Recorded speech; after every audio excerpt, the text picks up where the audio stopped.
The two diesels surveyed the shed. "It's time, 7101, said one, that we took this railway over. Shush, 199. It's their railway, after all." "Not for long," persisted 199. "Our controller says steam engines spoil our image."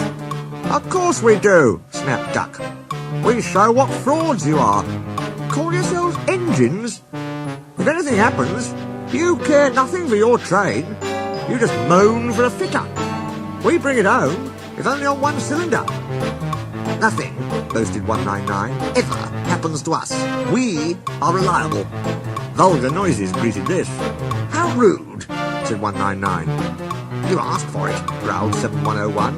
"Now shut up."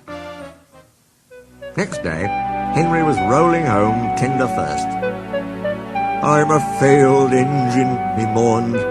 "Lost my regulator. Driver says it jammed wide open, and he can't mend it till I'm cool. However," he went on, "I've got steam, and driver can use my reverser, but it would happen after Duck fooled me with those tenders. Now they'll laugh at me again." He reached a signal box and stopped, whistling for a road. Opposite the box, on the up line, stood Diesel 199 with a train of oil tankers. Worse and worse, thought Henry. Now old Reliable will laugh at me too. The signalman came out. "For pity's sake, take this spam can away. It's failed. The Limited is behind. And all he does is wail for his fitter." "Spam can?" fumed 199. "Stow it," snapped the signalman, "or I'll take my tin opener to you. Now then." 199 subsided at this dreadful threat, and Henry pulled the train out of the way. The diesel didn't help. He just sulked. The Limited rushed by with a growl and a roar. Henry gave a chuckle. "Look, spam can," he said. "There's your little pal." The diesel said nothing. He hoped 7101 hadn't noticed. 7101 hadn't noticed. He had troubles of his own. He was cross with his coaches. They seemed to be getting heavier. He roared at them. It did no good.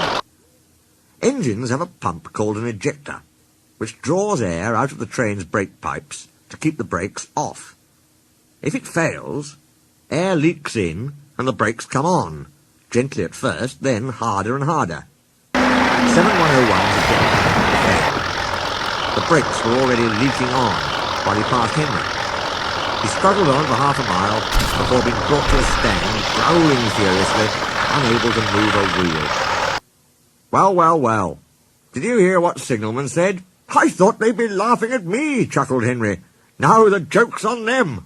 "Moving two dead diesels and their trains," said his driver thoughtfully.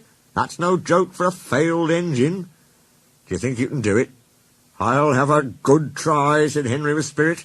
"Anyway, 7101's better than old spam can. He did try and shut him up last night."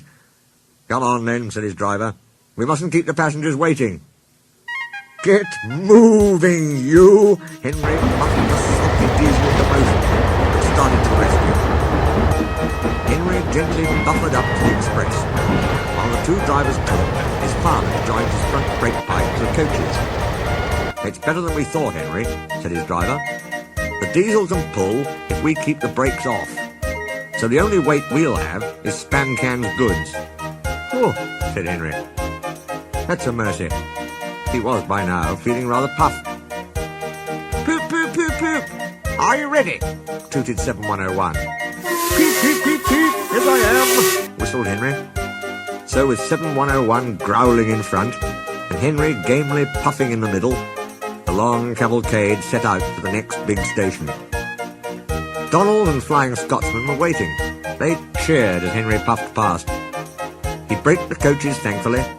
Spam can and the tankers trailed far behind. The passengers buzzed out like angry bees, but the fat controller told them about Henry, so they forgot to be cross and thanked Henry instead. They called him an enterprising engine and took his photograph. They were thrilled, too, when Flying Scotsman backed down on their train. If the guard hadn't tactfully shooed them to their coaches, the train would have started later than ever. Donald took the goods. "Return 199 to the other railway," ordered the fat controller. "I will write my views later." Henry and 7101 went away together. "I'm sorry about last night," ventured the Diesel. "That's all right. You did shut old Reliable up." "And," said the Diesel ruefully, "made a fool of myself today, too." "Rubbish! A failed ejector might happen to anyone. I'd lost my regulator." "You? Failed?" exclaimed the Diesel. "And yet—" His voice trailed away in admiration. "Well," said Henry, "emergency, you know. Trains must get through." 7101 said no more. He had a lot to think about.